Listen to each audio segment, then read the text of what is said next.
මුහුදේ මාළු අල්ලන දුප්පත් මිනිසෙක්ව දකිනවා. හැබැයි ඔහුගේ බාල්දියේ හිටියේ මාළුන් දෙන්නෙක් විතරයි. ඊට පස්සේ මේ පෝසත් මිනිස්සයා මේ මාළු අල්ලන කෙනාගෙන් මෙහෙම අහනවා. ඇයි ඔයා වැඩිපුර මාළු අල්ලන්නේ නැත්තේ? ඔයාට වැඩිපුර සල්ලි හම්බ කරන්න පුළුවන්.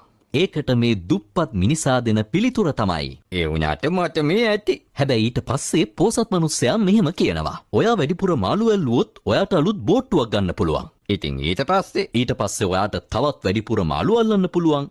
මිනිස්සුන්ව වැඩට ගන්න පුළුවන්. ඊට පස්සේ තව බෝට්ටු මිලදී ගන්න පුළුවන්. ඉතින් ඊට පස්සේ ඔයාට මේ ව්‍යාපාරය වැඩි දියුණු කරලා කාර්යාල විවෘත කරලා මේ ව්‍යාපාරය ලෝකෙටම ව්‍යාප්ත කරන්න පුළුවන්. එතකොට ඊට පස්සේ ඔයාට මිලියනපතියෙක් වෙලා ඉක්මනට විශ්‍රාම අරගෙන මුහුද ළඟ තියෙන ගමකට වෙලා නිදහසේ ජීවත් වෙන්න පුළුවන්. මේ මාළු අල්ලන කෙනා පෝසත් ව්‍යාපාරිකයා දිහා බලලා මෙන්න මෙහෙම කියනවා. ඉතින් මහත්තයෝ දැම්මම ජීවත් වෙන්නෙත් එහෙමනේ. අපිට හැම වෙලේම හැම දෙයක්ම වැඩිපුර ඕනේ. වැඩිපුර සල්ලි, වැඩිපුර සාර්ථකත්වය.